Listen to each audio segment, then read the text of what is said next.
किसी ने कहा कि सबके प्रकट होने का एक स्थान है, भगवान के प्रकट होने का स्थान क्या है? ठाकुर जी का नाम। भगवान बाद में आते हैं, नाम पहले आ जाता है। कल की भगवान का अवतार नहीं हुआ, लेकिन नाम पहले ही आ गया। पुराणों में पहले ही बता दिया गया कौन से भगवान कहां जन्म लेंगे। विष्णु शर्मा नाम व्यक्ति के यहां पर ठाकुर जी का जन्म होगा कल की रूप में। कौन से संवत में होगा, कब होगा, कैसी परिस्थिति में होगा, सब भागवत जी में लिखा है। ठाकुर जी प्रकट नहीं हुए, नाम पहले ही आ गया। ऐसे ही भगवान कृष्ण प्रकट नहीं हुए थे, उससे पहले ही द्वापर में सबको पता था कि व्रजमंडल के किसी एक ग्राम में भगवान का कृष्ण रूप में अवतार होगा और वे अवतार करके ये लीलाएं करेंगे, ये पहले से ही निश्चित था। ऐसे ही प्रभु श्री राम के बारे में पता था। अब बताइए, सबरी को उनके गुरुजी कितने वर्ष पहले बता गए कि यहां राम आएंगे और तुम्हारी कुटिया पे आएंगे। अब राम जी का तुम्हारा जन्म भी नहीं हुआ, उससे पहले गुरुजी बता के चले गए कि तुम्हारी कुटिया पर राम आएंगे। भगवान का अवतरण हुआ, बड़े हुए, ब्याह हुआ, वनवास हुआ, वन के भ्रमण करते हुए तब सबरी जी के यहां आए। नाम पहले आ जाता है, भगवान बाद में आते हैं। इसलिए परम सत्य कौन है? ठाकुर जी का नाम परम सत्य है।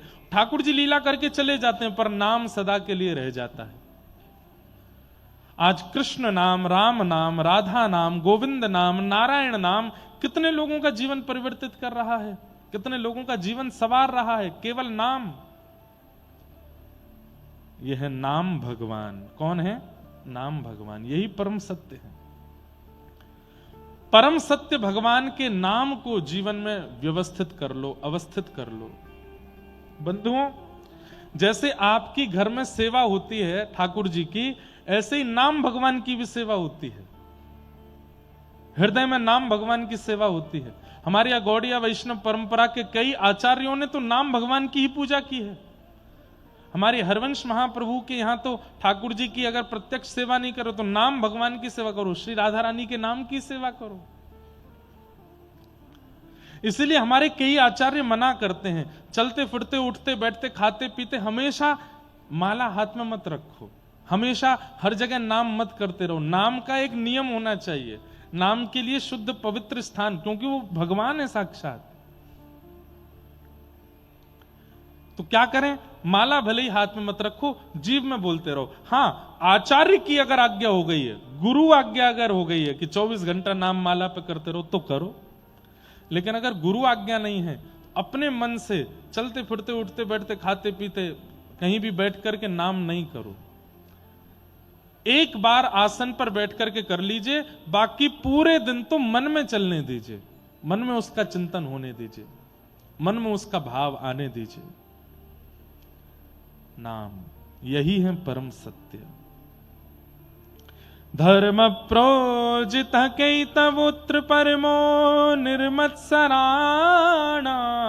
सतां वैद्यं वास्तवमत्र वस्तु शिवदं तापत्रयोन्मूलनम्।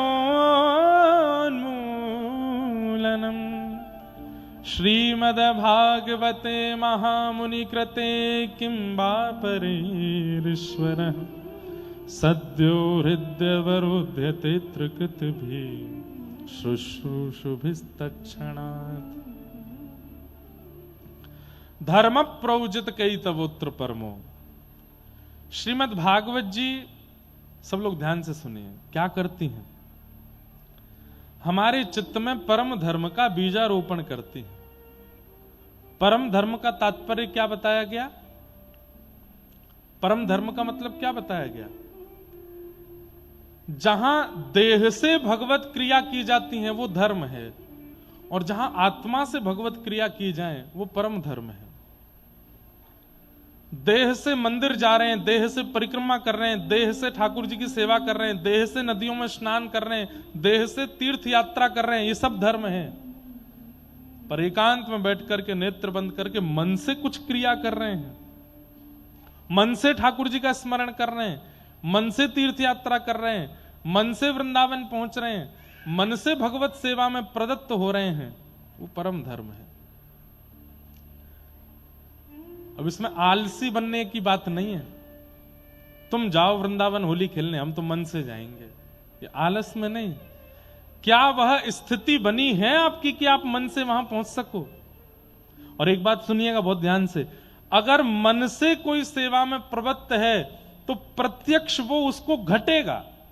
वो दिल्ली में बैठ करके सोच रहा है कि मैं वृंदावन गया हूं, बिहारी जी के मंदिर में ठाकुर जी आहा गुलाल उड़ रहा है, तो गुलाल की एक कणिका उसके अंग पे तो आएगी अगर वो मन से प्रवृत्त होगा तो। सुनो, गोवर्धन में षड गोस्वामियों में से एक श्री रघुनाथ गोस्वामी विराजते थे राधा कुंड पे। केवल एक कटोरा छाछ पीते थे और इसके अलावा कुछ खाते पीते नहीं थे। ध्यान से सुनिएगा सब लोग, मन से प्रवृत्त होने वाले व्यक्ति के साथ मन में होने वाली घटना उसके प्रत्यक्ष शरीर में होती है। जैसे शरीर से सेवा करने पर वह उसका प्रभाव मन पर होता है, ऐसे मन से सेवा करने पर प्रभाव शरीर पर होता है। मीराबाई मन से ठाकुर जी को पति मानती थी, तो प्रत्यक्ष रूप में मीराबाई के मांग में सिंदूर भी था, हाथों में मेहंदी भी थी, और जो किसी दर्जी ने नहीं सिला वो पोशाक भी मीराबाई ने स्वप्न में पहनी। प्रत्यक्ष रूप से मीराबाई के अंग पर वो दर्शन हो रही थी। प्रसंग सुनते हैं हम लोग मीराबाई के चरित्र में। तो मन से कोई व्यक्ति अगर ये कहता है कि मैं वृंदावन जा रहा हूं, गिरिराज जी परिक्रमा कर आया, मैं तो ये कर आया, तो वो कहीं ना कहीं आपके प्रत्यक्ष शरीर में घटेगा, तो ही माना जाएगा कि आप मानसी में हो। तो रघुनाथ दास गोस्वामी एक कटोरा छाछ पीते थे बस। सब लोग इधर देखो, ध्यान से सुनो बिल्कुल। एक कटोरा छाछ पीते थे। एक बार उनको अपच हो गया, तो जैसे ही उनको अपच हुई, उनके मित्र थे, उनके सखा थे गोसाई श्री विठल नाथ जी। गोसाई श्री विठल नाथ जी,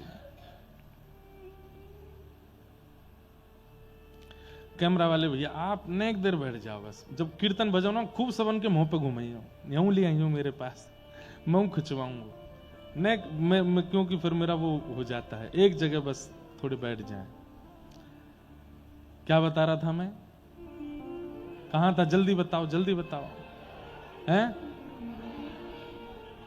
हाँ, तो रघुनाथ दास गोस्वामी जी को अपच हो गया, तो उनके मित्र थे गोसाई श्री विठल नाथ जी। उनको जब ये बात पता चली कि राधा कुंड के रघुनाथ दास गोस्वामी का पेट खराब हो गया, तो वो बोले हो ही नहीं सकता। बोले क्यों? बोले वो छाछ के अलावा कुछ खाते पीते ही नहीं है, तो उनका पेट खराब कैसे हो गया? तुरंत वो राधा कुंड गए, देखा तो बिस्तर पर रघुनाथ दास गोस्वामी थे और वहां एक सेवक कुछ चिकित्सा कर रहा था। तो चिकित्सक को बाहर भेजा, गोसाई जी ने अंदर से किवाड़ लगाई और रघुनाथ दास जी से बोले क्यों पेट खराब कैसे हुआ?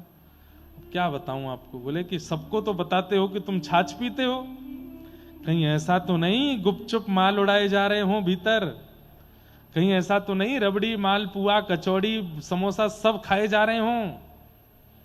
अरे नहीं नहीं ऐसा कुछ नहीं। तो फिर पेट खराब कैसे हुआ? छाछ से पेट तो खराब नहीं होता, क्या हुआ? चल सही सही बताओ। रघुनाथ दास गोस्वामी के नेत्र सजल हो गए। बोले मैं क्या बताऊं, मैं मानसी में गया था, तो मानसी में गिरिराज जी की तलेटी पर श्री प्रिया प्रियतम बैठे थे और किसी भक्त ने 56 भोग पधराया था। जैसे ही मैंने प्रणाम किया तो श्री प्रिया जी बोली इधर आओ, और मैं जैसे ही पहुंचो तो बोली मुंह खोलो, और मैंने मुंह खोला तो मुझे लड्डू खवाए, मुझे कचौड़ी खिलाई, पूरी। मैंने मना भी किया कि मैं ज्यादा पाता नहीं हूं, तो ठाकुर जी बोले हमारो अधराम है, कैसे नहीं पावे को पा। बोले उसके बाद बोले खूब सारी सामग्री मुझे पवा दी, और फिर ये नंद नंदन बड़े उद्यमी हैं, इनने कहा कि बोले पहले तो दूध की सामग्री पवा दी और वाके बाद दही खवा दी, सो पेट में जाके दही फट गई। मानसी में लीला हुई पर प्रत्यक्ष में पेट खराब हो गया। ये सुनते ही गोसाई जी ने हृदय से लगा लिया। बोले कि आप सच्चे भक्त हो। क्यों? आप मन में जो चिंतन करते हो, मन में जिस लीला का अनुसंधान करते हो, जिस लीला का स्मरण करते हो, वो प्रत्यक्ष शरीर में होने लगती है। ये मानसी का असली स्वरूप। और मैं नाम नहीं लूंगा, मैंने आज भी हमारे वृंदावन के ही संतों में से एक संत हैं, उनको देखा है, भरी दिसंबर के जाड़े में कोहरा पड़ रहा है और पसीना चुचा रहा था उनके मुखमंडल से। क्यों? क्योंकि मानसी में किसी उष्ण काल की लीला का उन्होंने अनुभव किया था। और मैंने पूछा महाराज जी से कि महाराज जी क्या लीला थी? तो बोले प्रिया जी को आम खावे को मन हेरो। तो श्री ठाकुर जी बोले आम तो गर्मी में आमेंगे, सर्दी में कहां लाऊं? तो बोले गर्मी लाओ।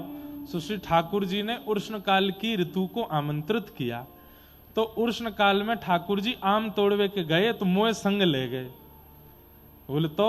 बोले पेड़ पे स्वयं नहीं चढ़े, मोए चढ़ा दियो, बोले तू तोड़ के दे। तो बोले मैं ऊपर पेड़ पे चढ़वे में इतना श्रमित है गयो, इतना थक गयो, धूप ऊपर से पड़ रही, आम तोड़ तोड़ के नीचे दे रहो, सो वही से पसीना आए। तो प्रत्यक्ष महाराज जी को पसीने आने लगे। ये मानसी सेवा, ये तो हमने अनुभव किया।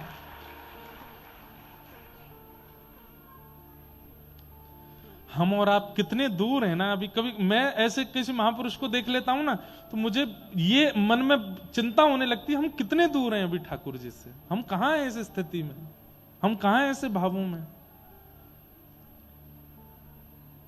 लेकिन श्रीमद् भागवत जी कह रही हैं कि मैं विश्वास दिलाती हूं कि मेरी सन्निधि अगर तुमने ग्रहण कर ली, भागवत जी कह रही हैं, तो परम धर्म रूपी बीजारोपण मैं तुम्हारे चित्त में कर दूंगी, जिससे मानसी प्रवृत्त हो जाएगी। आप जयपुर में बैठ करके, अमेरिका में बैठ करके, स्विट्जरलैंड में बैठ करके, आप वहीं बैठ करके चिंतन करो मानसी का। जैसा चिंतन करोगे वैसे भाव प्रकट होने लग जाएंगे।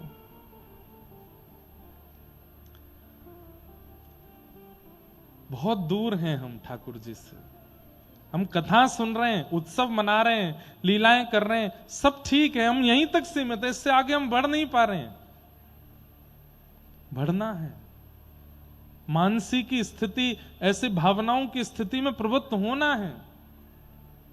कई हमारे बालक आते हैं, आज एक शिष्य बालक आया, बोले आप स्वप्न में ऐसे दिखे, आप उस भाव में ये दिखे। मुझे मन में अच्छा तो लगता है कि चलो ये मानसी इनकी थोड़ी तो बनती है, पर ये मानसी और प्रवृत्त इसलिए नहीं हो रही है क्योंकि अभी हमने सुने हुए गुरु वचनों को अभी पूर्णता रूप से पालन किया नहीं, इसीलिए मानसी की उस स्थिति में नहीं जा पा रहे। अंगद जी महाराज का प्रसंग सुना है? श्री अंगद जी महाराज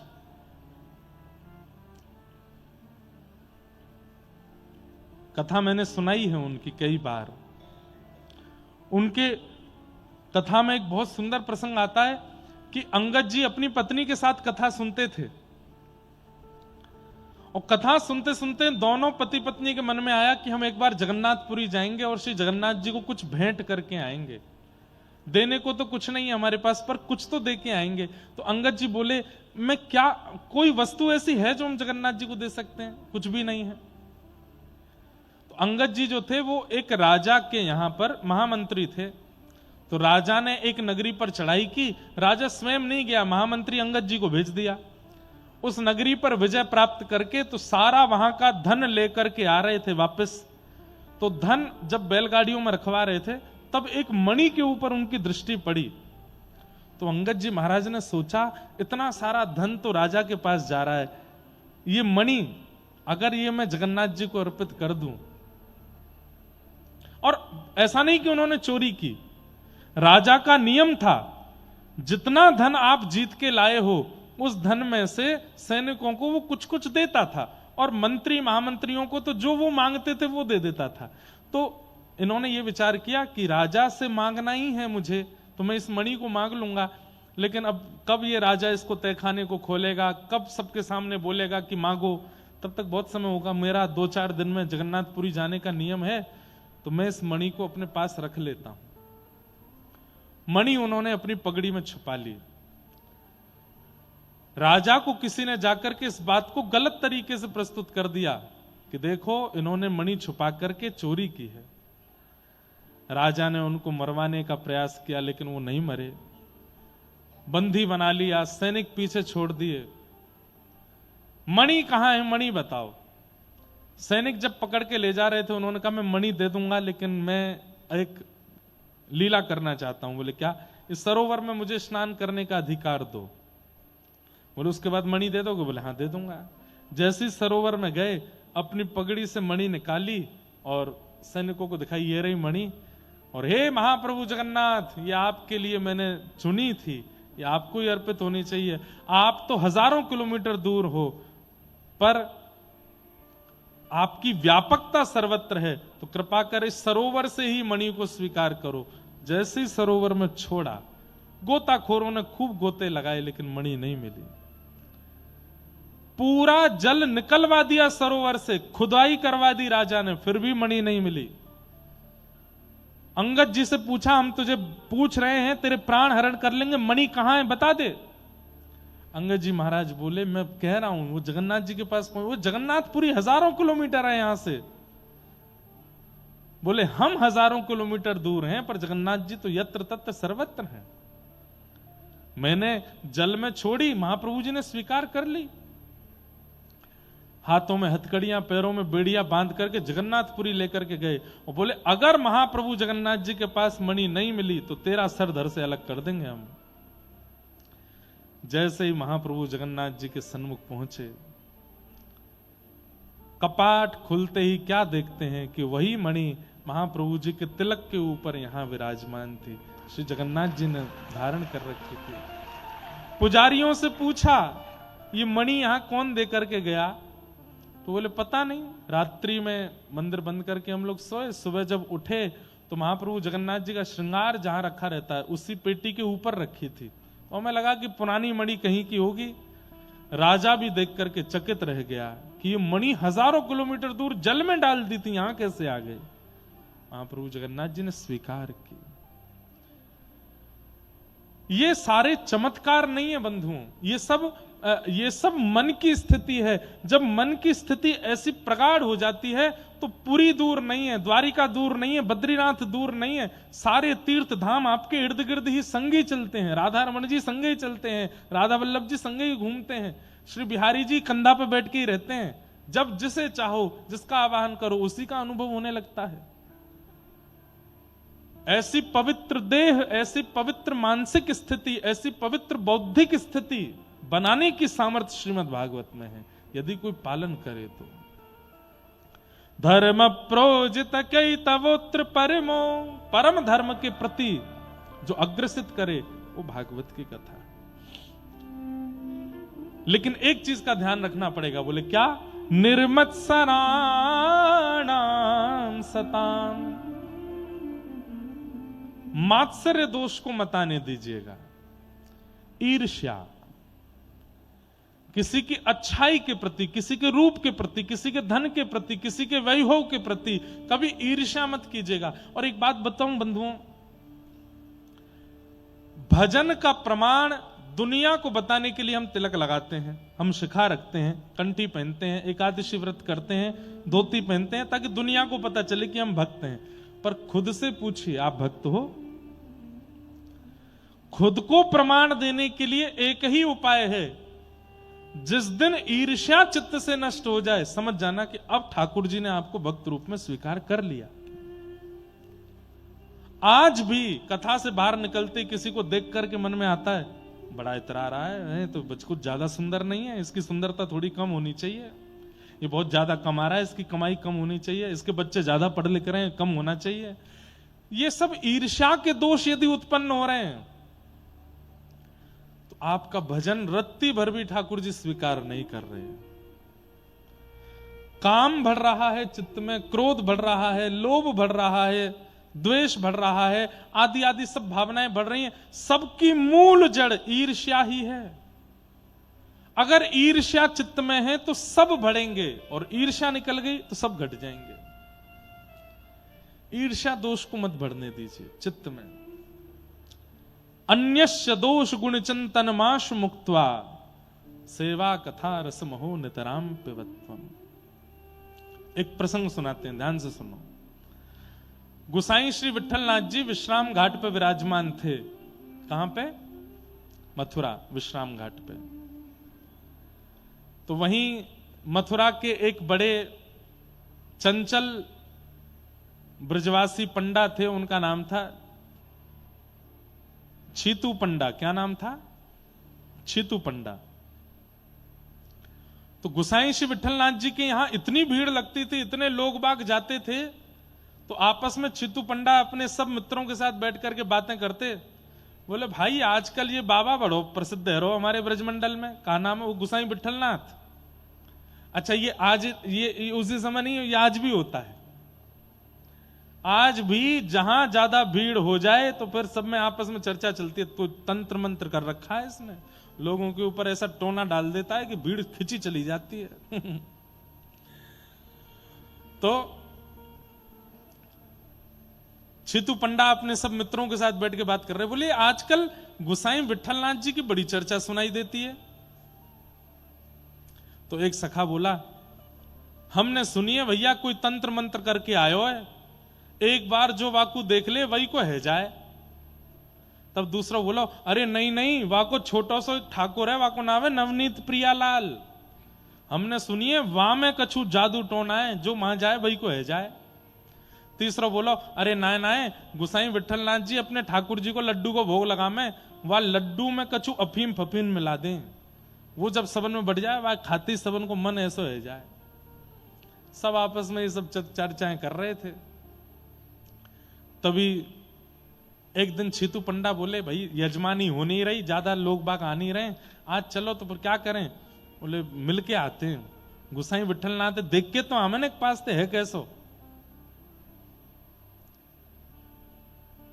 हमारे यहां होता है ऐसा। ज्यादा प्रसिद्धि जिसकी हो जाए तो सब लोग चर्चा करेंगे, इसने कोई सिद्धि कर रखी है, इसने कोई तंत्र मंत्र कर रखा है, इसने कहीं वहां जाकर के कुछ किया है, ऐसा कर बोलते हैं लोग बात।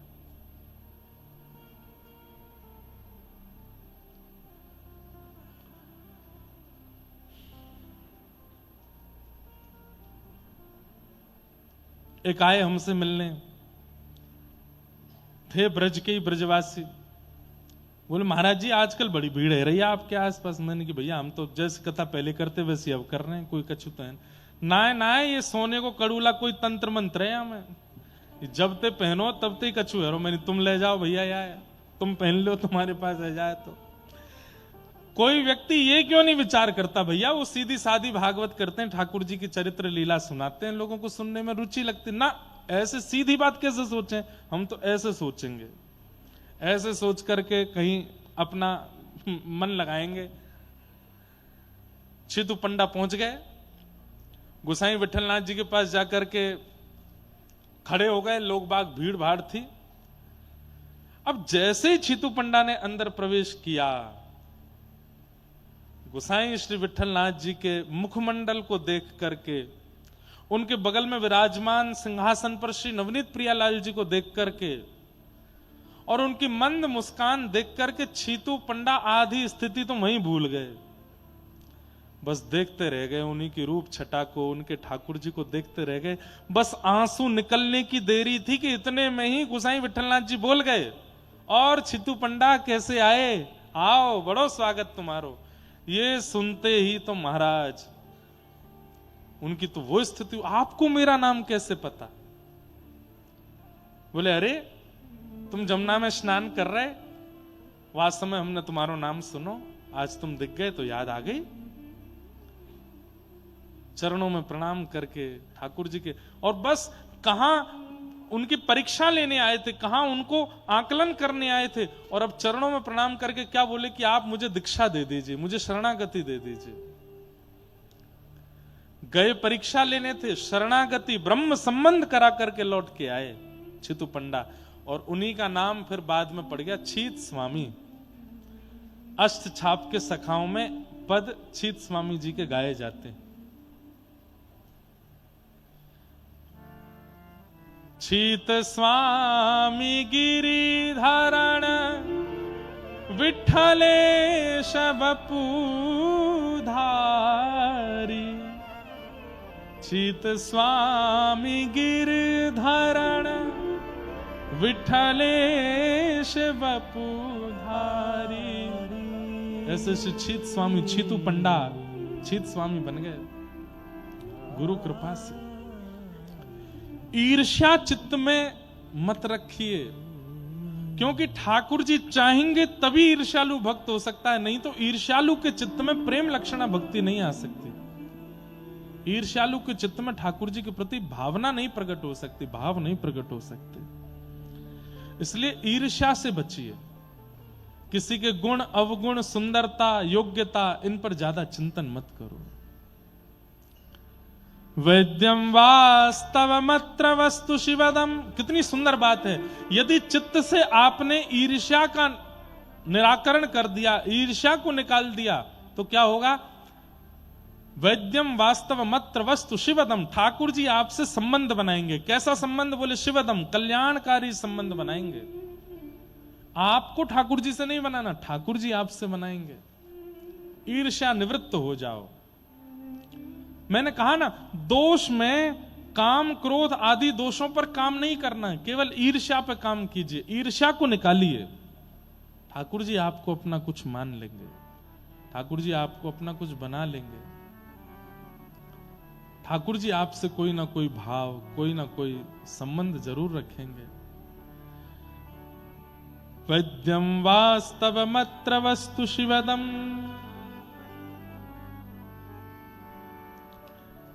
ठाकुर जी को संबंध बनाएंगे।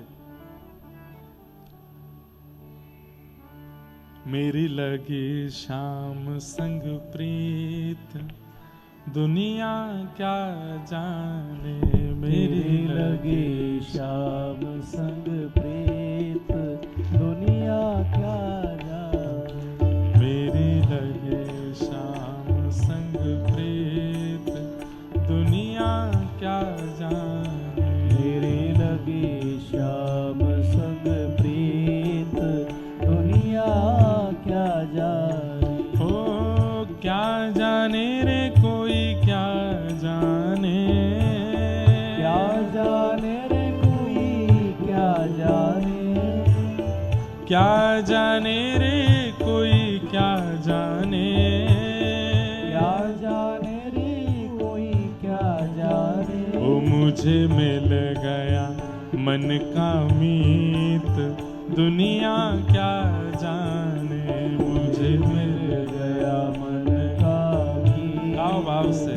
दुनिया क्या जाने। ओ मेरे लगे श्याम संग प्रीत, दुनिया क्या जाने।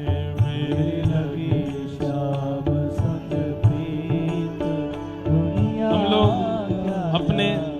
बाल्यकाल में पूज्य पिताजी की कथाओं में ये सब भजन सुनते थे और तब बड़े आनंद से सुनकर के आनंदित होते थे।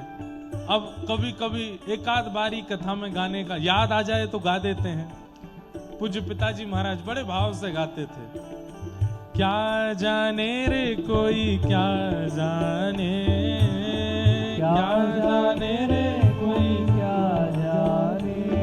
हाँ क्या जाने रे कोई, क्या जाने। क्या जाने रे कोई, क्या जाने। मुझे मिल गया मन का मीत, दुनिया क्या जाने। मुझे मिल गया मन का मीत, दुनिया क्या जाने। ओ मेरी लगी शाम संग प्रीत, दुनिया क्या जाने। मेरी लगी श्याम संग प्रीत, दुनिया क्या जाने। ओ छवि लखी मैंने शाम की जब से, छवि लखी मैंने शाम की जब से। छवि लखी मैंने शाम की जब से। छवि लखी मैंने श्याम की जब से। भई बाबरी मैं तो तब से। भई बाबरी मैं तो तब से। हाँ भई बाबरी मैं तो तब से। हरि बाबरी में तो तब से। हाँ बांधी प्रीत की डोर मोहन से। बांधी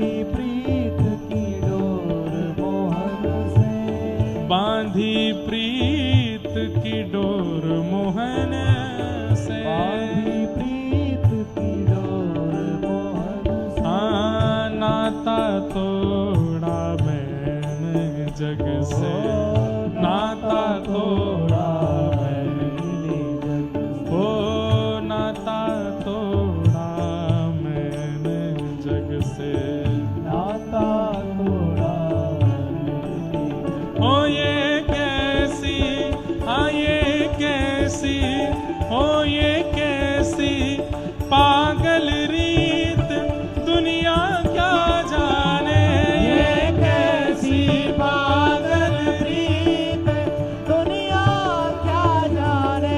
मेरी लगी शाम संग प्रीत दुनिया क्या जाने मेरी लगी श्याम संग प्रीत दुनिया क्या जाने। ओ क्या जाने रे कोई क्या जाने क्या जाने रे कोई क्या जाने। हाँ क्या जाने रे कोई क्या जाने क्या जाने रे कोई क्या जाने। ओ मुझे मिल गया हाँ मुझे मिल गया ओ मुझे मिल गया मन का मीत दुनिया क्या जाने मुझे मिल गया मन का मीत दुनिया क्या जाने। ओ मेरी लगी शाम संग प्रीत दुनिया क्या जाने मेरी लगी श्याम संग प्रीत दुनिया श्री राधा रमण लाल की पूजा उठा के करताल बजा के गाओ।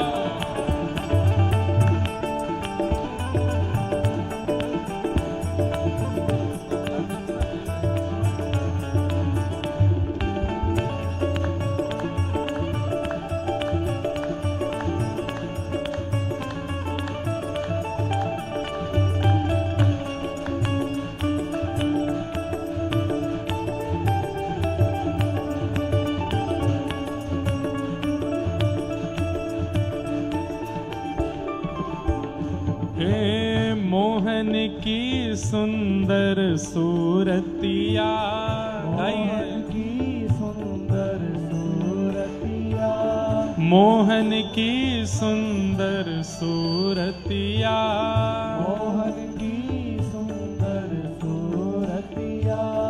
मन में बस गई प्यारी मूर्तिया मन में बस गई प्यारी मूर्तिया। ओ लोग कहें मैं तो भई बावरिया लोग कहे मैं तो भई बावरिया। हाँ लोग कहें मैं तो भई बावरिया लोग कहे मैं तो भई बावरिया। ओ जब से ओढ़ी मैंने शाम चुनरिया जब से ओढ़ी मैंने श्याम चुनरिया। हाँ जब से ओढ़ी मैंने शाम चुनरिया जब से ओढ़ी मैंने श्याम चुनरिया। हो मैंने छोड़ी हाँ मैंने छोड़ी हो मैंने छोड़ी जग की रीत दुनिया क्या जाने मैंने छोड़ी जग की रीत दुनिया क्या जाने। हो मैंने छोड़ी जग की रीत दुनिया क्या जाने छोड़ी जग की रीत दुनिया क्या जाने। हो मेरी लगी शाम संग प्रीत दुनिया क्या जाने श्याम संग दुनिया क्या जाने। ओ क्या जाने रे कोई क्या जाने क्या जाने रे कोई क्या जाने। ओ क्या जाने रे कोई क्या जाने क्या जाने रे कोई क्या जाने। ओ मुझे मिल गया मुझे मिल गया मुझे मिल गया मन का मीत दुनिया क्या जाने मिल गया मन का मीत दुनिया क्या जाने। मेरी लगी शाम संग प्रीत दुनिया क्या जाने श्याम संग प्रीत दुनिया क्या जाने। हरदम अब तो रहूं मस्तानी हरदम अब तो रहूं मस्तानी। हरदम अब तो रहूं मस्तानी हरदम अब लोक लाज दीने बिसरानी, लोक लाज दीने बिसरानी, हाँ लोक लाज दीने बिसरानी, लोक लाज बिसरानी। हे रूप राशि अंग अंग में समानी, रूप राशि अंग अंग में समानी, हाँ रूप राशि अंग अंग में समानी, रूप रास अंग अंग में समानी। हो हेरत हेरत रहूं दीवानी, हेरत हेरत रहूं दीवानी, हाँ हेरत हेरत रहूं दीवानी, हेरत हेरत रहूं दीवानी। हो मैं तो गाऊं, हाँ मैं तो गाऊं, हो मैं तो गाऊं कृष्ण के गीत, दुनिया क्या जाने, गाऊं कृष्ण के गीत, दुनिया क्या जाने। मेरी लगी श्याम सम प्रीत, दुनिया क्या जाने। मेरी लगी श्याम संग प्रीत, दुनिया क्या जाने। ओ क्या जाने रे कोई क्या जाने, क्या जाने रे कोई क्या जाने। हाँ क्या जाने रे कोई क्या जाने, ओ क्या जाने रे कोई क्या जाने। ओ मुझे मिल गया, हाँ मुझे मिल गया, मुझे मिल गया मन का मीत, दुनिया क्या जाने, मिल गया मन का मीत, दुनिया क्या जाने। ओ मेरी लगी शाम संग प्रीत, दुनिया क्या जाने, लगी श्याम संग प्रीत, दुनिया क्या जाने। हे गोविंद मेरो है, गोपाल मेरो है, गोविंद मेरो है, गोपाल मेरो है। गोविंद मेरो है, गोपाल मेरो है, गोविंद मेरो है, गोपाल मेरो है। ओ राधा रमण बिहारी नंद लाल मेरो है, राधा रमण बिहारी नंद लाल मेरो है। राधा वल्लभ बिहारी नंद लाल मेरो है, राधा वल्लभ बिहारी नंद लाल मेरो है। हे गोविंद मेरो है, गोपाल मेरो है, गोविंद मेरो है, गोपाल मेरो है। हाँ गोविंद मेरो है, गोपाल मेरो है, गोविंद मेरो है, गोपाल मेरो है। हाँ गोविंद मेरो है, गोपाल मेरो है, गोविंद मेरो है, गोपाल मेरो है। ओ राधा गिरिवर धारी गोपाल मेरो है, राधा गिरिवर धारी गोपाल मेरो है। ओ राधा रमण बिहारी नंद लाल मेरो है, राधा रमण बिहारी नंद लाल मेरो है। ओ मुझे मिल गया, हाँ मुझे मिल गया, ओ मुझे मिल गया मन का मीत, दुनिया क्या जाने, गया मन का मीत, दुनिया क्या जाने। ओ मेरी लगी शाम संग प्रीत, दुनिया क्या जाने, श्याम सम प्रीत, दुनिया क्या जाने। ओ मेरी लगी शाम संग प्रीत, दुनिया क्या जाने, श्याम सम प्रीत। जय जय श्री राम, जय जय श्री राम, जय जय श्री राम।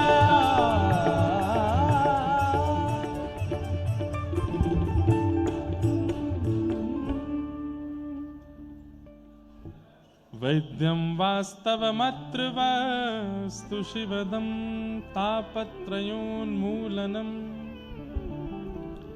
श्रीमद् भागवत जी ठाकुर जी से संबंध कराती हैं। कैसा संबंध? बोले शिवदम। कौन सा संबंध ये नहीं बताया, कैसा संबंध? बोले कल्याणकारी। जो भी संबंध हो वो कल्याणकारी होगा। आज वेद मंदिर लुधियाना से परम पूजनीय दंडी स्वामी श्री निगम बोध जी महाराज हमारे मध्य पधारे हैं। पूज्य महाराज जी के श्री चरणों में बारंबार प्रणाम और आप सभी श्रोताओं की ओर से पूज्य महाराज जी को बारंबार वंदन प्रणाम। तो संबंध कैसा होता है? कल्याणकारी। आज संबंध बहुत हो जाते हैं पर कल्याणकारी नहीं बन पाते। कल्याणकारी का मतलब क्या है? हम कथा में कहा करते हैं संबंध वो श्रेष्ठ नहीं जो आपकी भौतिक इच्छाओं को पूर्ण करता हो। संबंध वो श्रेष्ठ जिस संबंध के नाते आप भगवत स्मृति और भगवत सानिध्य ग्रहण कर पाते हो। वो मित्र बहुत अच्छा है जो वृंदावन लाता हो। वो पति बहुत अच्छा है जो कथा में ले जाता हो। वो पत्नी बहुत अच्छी है जो भजन कीर्तन या ठाकुर जी की सुंदर वार्ताएं सुनाती हो। वो बच्चे बहुत अच्छे हैं जिनकी सेवा में ज्यादा रुचि होती हो। सुंदर पत्नी अच्छी नहीं, सुंदर पति अच्छा नहीं, धनवान परिवार अच्छा नहीं। वो परिवार, वो पति, वो पत्नी, वो बच्चे, वो मित्र, वो सखा जिसके कारण कभी वृंदावन प्रिय लगा हो, वो अच्छे। जिनके कारण ठाकुर जी प्रिय लगे हों, जिनके कारण भगवत वार्ता प्रिय लगी हो, वो प्रिय हैं, वो अच्छे हैं। वैद्यं वास्तवमत्र वस्तु शिवदम। एक रानी थी, उस रानी के यहां दासी कृष्ण भक्त थी और वो दासी जब घर के कामकाज करती थी तो तब मुख से कृष्ण कृष्ण कृष्ण कृष्ण कृष्ण कृष्ण उच्चारण होता था। और कभी कभी वो दासी कृष्ण नाम उच्चारण करते करते एक कोने में बैठ जाती और रोती रहती, हाँ प्राण, हाँ प्राण, हाँ प्राण, अब निकल जाएंगे श्याम सुंदर के वियोग में। एक दिन रानी ने उसको देख लिया। रानी ने कहा ऐसा क्या है कृष्ण नाम में कि तुम इतनी विरही होती हो और तुम्हारी ये स्थिति देख करके मुझे दया नहीं आती। मुझे ऐसा लगता है कि ये स्थिति मेरी क्यों नहीं बन पा रही है, मुझे भी बताओ ना। बंधुओं, आग को कितना भी घी पिला दो, आग को कितना भी लड्डू खिला दो, अग्नि में कितनी भी पूड़ी सब्जी डाल दो और उसके बाद कहो हे अग्नि देवी मैंने आपको इतना घी डाला, इतनी पूड़ी हलवा सब खिलाए, अब मुझे जलाना नहीं। और जैसे आप स्पर्श करो क्या होगा? तब भी जलाएंगे। ऐसे भगवान का नाम है। आप कितना भी बचने का प्रयास कीजिए, नाम के संपर्क में यदि गए तो नाम अपनी कुछ ना कुछ प्रभाव तो करेगा आपके ऊपर। नाम का प्रभाव है, नाम की कृपा है कि आपको भगवत प्रियता लगे। और एक बात सुनिए, अग्नि छू करके भी अगर जला नहीं रही है तो वो अग्नि नहीं है, आर्टिफिशियल कुछ होगा। ऐसे ही नाम लेकर के भी कृष्ण प्रिय नहीं लग रहे तो इसका मतलब है कुछ तो गड़बड़ है, क्योंकि नाम अग्नि के समान है, वो तो अपना प्रभाव करेंगे। क्यों नहीं हो रहा फिर मुझ पर और आप पर प्रभाव? कहीं ना कहीं हमारी चूक है, हमारी कमी है। उस दासी ने जैसे ही राजकुमारी को, उस राजमाता को कृष्ण नाम सुनाया, ऐसी भक्त हो गई, ऐसी भक्त हो गई। फिर तो उस राजघराने में संतों का आगमन, कथाएं, वार्ता और सब होने लगा। ठाकुर जी ने आकर के उस राजमाता को दर्शन दिए। गुरु कौन था? दासी। दासी की कृपा से भगवत अनुभव हुआ, भगवत दर्शन हुए। तो वैद्यम वास्तव मत्र वस्तु शिवदम। ठाकुर जी से संबंध होगा तो कल्याणकारी ही होगा, उसमें अकल्याण की कोई भावना नहीं है। अब आप लोग कल्याण और अकल्याण किसको समझते हो, यह आपके ऊपर निर्भर करता है। हम ठाकुर जी से जुड़े और उसके बाद हमारे जीवन में कोई गलत ना हो, ऐसा नहीं हो सकता। हम ठाकुर जी से जुड़े, कभी हमें चोट ना लगे, खांसी ना हो, बुखार ना हो, हमारी माताजी राजी रहे, पिताजी खुश रहे, पत्नी खुश रहे, बच्चे खुश रहे, ये कल्याण नहीं होता। प्रारब्ध की क्रिया से जो होना है वो होता रहेगा, पर ठाकुर जी की सन्निधि से उस समस्त क्रिया में बल मिलता रहेगा। आप उस स्थिति से जूझना सीख जाओगे। चाहे जैसी परिस्थिति आ जाए। एक राजा हुए मोरध्वज, सूरध्वज, मोरध्वज। ठाकुर जी ने ऐसी परीक्षा ली उनकी, रूप बदल करके गए, अर्जुन को संग लेकर के गए। ब्राह्मणों को आता देख राजा ने तुरंत कहा आज्ञा कीजिए। भगवान गए थे अर्जुन को दिखाने के लिए कि मेरे भक्त कैसे होते हैं। अर्जुन को बड़ा अभिमान है कि मुझसे बड़ा कोई भक्त नहीं। ठाकुर जी बोले चल दिखा के लाऊं। मोरध्वज राजा के पास ले गए और दोनों ब्राह्मण का भेष बना करके गए। राजा ने तुरंत कहा वरदान मांगिए, क्या चाहिए, और जो भी आप कहेंगे मैं देने को तैयार हूं। तब उन्होंने कहा हम लोग जब तुम्हारा दर्शन करने के लिए आ रहे थे, हे राजन, मार्ग में हमको एक शेर मिला, वो हमको खाना चाहता था। हमने उससे निवेदन करके कहा कि तुम हमें मत खाओ। तब उस शेर ने कहा है, बोले कि मैं तुमको एक शर्त पे छोड़ दूंगा। बोले क्या?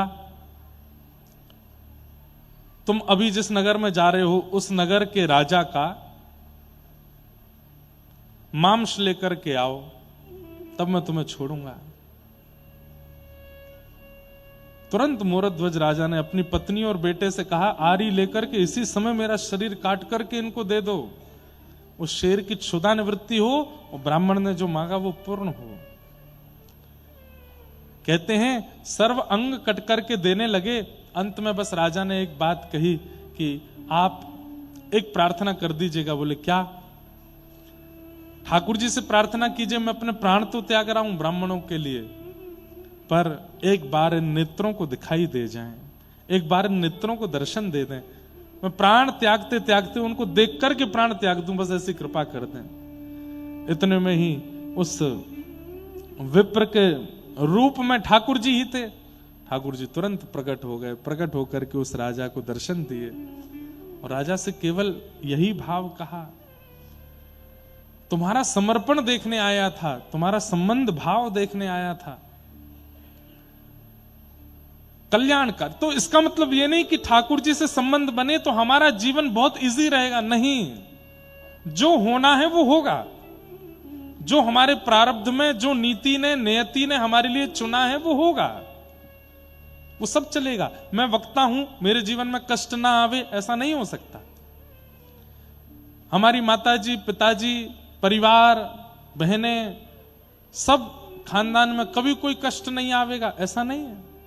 नियति ने जो निश्चित करके रखा, जो चुन के रखा, जो सोच के रखा, वो तो होगा। बस मैं भजन ना छोड़ूं, मैं भगवत स्मरण ना छोड़ूं, मैं हरिस्मृति ना छोड़ूं, मैं लगा रहूं उसी भाव में। भक्तों का चरित्र उठा करके देखिए, प्रत्येक भक्त के साथ में जो होना है वो होगा ही, हो ही रहा था, पर उन्होंने भगवत स्मरण का त्याग नहीं किया। वैद्यम वास्तवमत्र वस्तु शिवदम, ठाकुर जी से संबंध बनता है। और कैसा संबंध? बोले कल्याणकारी, कथा की कृपा से। तापत्रयोन्मूलनम, 3 प्रकार के ताप हैं, उसका उन्मूलन करती है भागवत की कथा। आदि दैविक, आदि भौतिक, आध्यात्मिक जितने भी ताप जीवन में आते हैं उनको जूझना, उनसे लड़ना से। अच्छा एक बात बोलूं, ज्यादातर कथा सुनने वाले लोगों की संख्या में आपको वो लोग मिलेंगे जो किसी ना किसी जीवन में घटी घटना से पीड़ित हैं। कथा में कैसे आ गए? बोले कि सब जगह घूम लिए, किसी से शांति नहीं मिली, कथा से ही मिल रही है, बस यहीं से शांति मिल रही है। व्यक्ति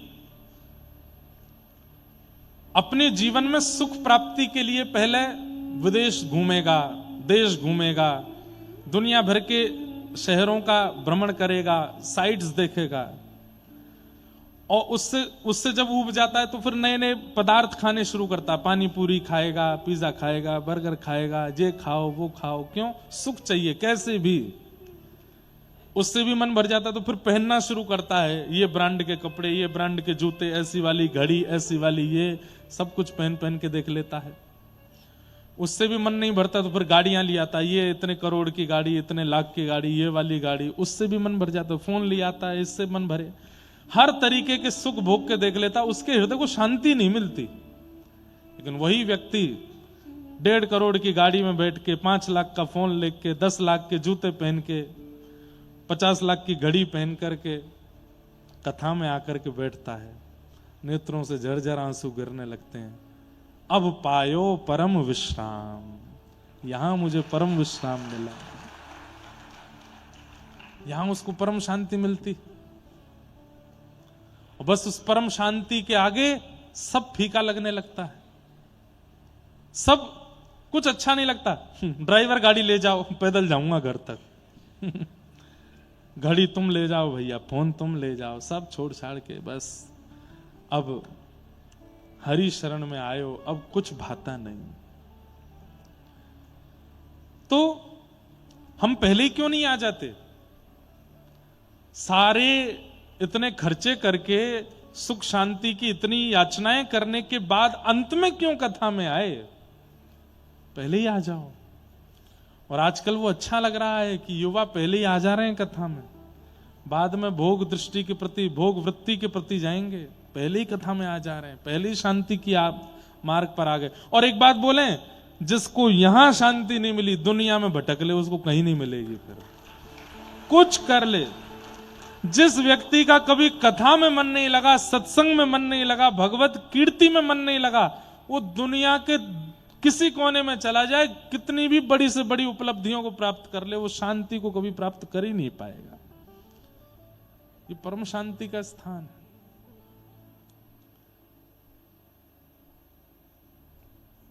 तापत्रयोन्मूलनम, 3 प्रकार के तापों का उन्मूलन करती है श्रीमद् भागवत की कथा।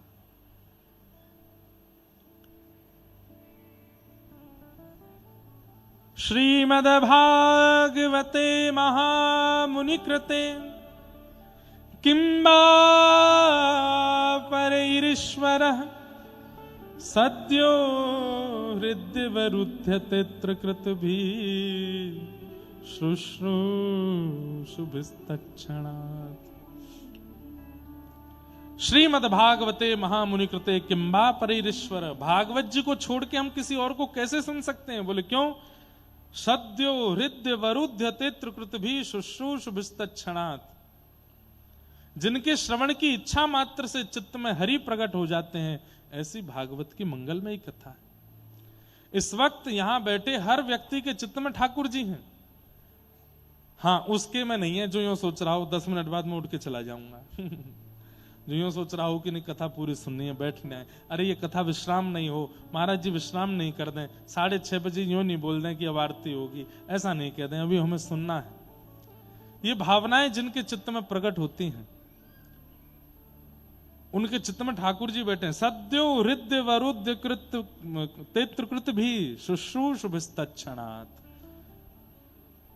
कथा आप नहीं सुनते हैं, सत्संग के प्रति रुचि भी ठाकुर जी चित्त में बैठवा के आपकी करवाते हैं। क्यों? क्योंकि ठाकुर जी चाहते होंगे तो ही बैठना होगा।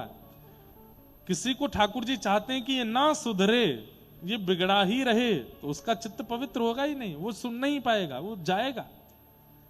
पर जिसके प्रति ठाकुर जी की भावना होगी कि नहीं ये पवित्र हो, इसका मन बुद्धि चित्त पवित्र हो, वो बैठेगा कथा में। सद्यो हृदय वरुध्यते त्रिकृतभिः शुश्रूषुभिस्तत्क्षणात्, जिस कथा को सुनने की इच्छा मात्र से हरि चित्त में आ जाते हैं, ऐसी भागवत की कथा। निगम कल्प तरोर गलितम फलम सुख मुखादमृतद्रव संयुतम पिबत भागवतम रसमालयम मुहुरहो रसिका भुवि भावुका। निगम कल्प तरोर गलितम फलम, भागवत क्या है? फल है। किसका फल है? वेद रूपी कल्प वृक्ष का फल है। 4 वेद हैं, उन चारों वेदों का ही एक वृक्ष है जिसे कल्प वृक्ष कहते हैं। कल्प वृक्ष का मतलब क्या? जिसके नीचे बैठ के जो कल्पना करो वो मिल जाता है, उसे कल्प वृक्ष कहते हैं। स्वर्ग में है कल्प वृक्ष, उसके नीचे बैठ के सोचो मुझे दही खानी है तो तुरंत दही आ जाएगी। उसके नीचे बैठ करके सोचो मुझे ये वाली सवारी मिल जाए तो वो सवारी मिल जाएगी, ये वाले कपड़े मिल जाए, वो मिल जाए, जो कल्पना करोगे वो प्राप्त होता है। कहते हैं कि एक बार कोई व्यक्ति गया और उसने जाकर के कल्प वृक्ष के नीचे बैठ करके विचार किया, बहुत तेज भूख लगी है, 56 भोग प्रकट हो जाए। तो 56 भोग प्रकट हो गए। 56 भोग देख करके उसके चित्त में आया, इतना भोग कहीं ऐसा ना हो खाते खाते मेरा पेट भर जाए, मेरा पेट ही नहीं भरे, मैं खाता रहूं। और खाता गया, उसका पेट ही नहीं भरे। थोड़ी देर बाद उसके मन में आया, खुद उठ करके लेना पड़ता है, परोसने वाले सुंदर सुंदर युवतियां आ जाएं। तो खूब सारी युवती आ गई। खूब खाते खाते अब जो सोचते जाओगे सब होता रहेगा वहां। तो सोचते सोचते उसके मन में अचानक से सोच आई, मैं इतना खा रहा हूं कहीं देवता मुझे पीटे नहीं। इतने में ही देवता प्रकट हो गए, अपने डंडा ले लेकर उसको पीटने लगे। कल्प वृक्ष वहां तो जो सोचोगे वो आएगा। भगवान की बहुत बड़ी कृपा है कि कल्प वृक्ष पृथ्वी पे नहीं है। हमारी कल्पना में तो कुछ भी आ जाता है। आप लोग कभी, अच्छा मैं आपको क्या बता रहा हूं, आप सब जानते हो, कभी आपस में 5-6 लोग बैठ करके एक दूसरे के भाव साझा करो, अपने अपने भाव बताओ। भाई ऐसे बोल के करोगे तो वो तो सदे हुए भाव देगा। ऐसे ही जब मित्रों के साथ जाते हो तो कभी कभी 1-2 मित्र ऐसे होते हैं, उनकी सोच ऐसी होती है कि वहां कोई जा ही नहीं सकता। हम एक बार बद्रीनाथ जा रहे थे तो हमारे एक भैया हैं, तो रास्ते में बात चलती जा रही थी कि भाई बहुत लैंडस्लाइड होता है यहाँ पे, इतने पहाड़ गिरते हैं, खिसकते हैं, क्योंकि उत्तराखंड के जो पहाड़ हैं वो मिट्टी के पहाड़ हैं ज्यादातर। तो जरा सी वर्षा होती है तो लैंडस्लाइड हो जाता है। तो ऐसी सब चर्चा कर रहे थे 5-6 लोग बुद्धिमान। सरकार कभी कुछ विचार नहीं कर सकती कि लैंडस्लाइड ही नहीं हो, कभी गंगोत्री यमुनोत्री बद्रीनाथ के मार्ग में कभी लैंडस्लाइड ना हो। सोचते जा रहे थे, तभी हमारे एक भैया बोले, एक काम हो सकता है। मैंने क्या? सरकार यदि हेलीकॉप्टर से इन पे सीमेंट डलवा दे तो ये कभी लैंडस्लाइड नहीं होगा। हमने की चरण कहां हैं तुम्हारे?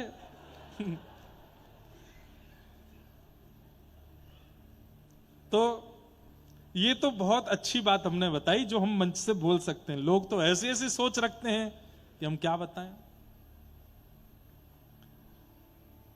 एक बार मैं कहीं कथा कह रहा था तो कथा में वो पद गा रहा था, इतना तो करना स्वामी जब प्राण तन से निकले, गोविंद नाम लेकर जब प्राण तन से निकले।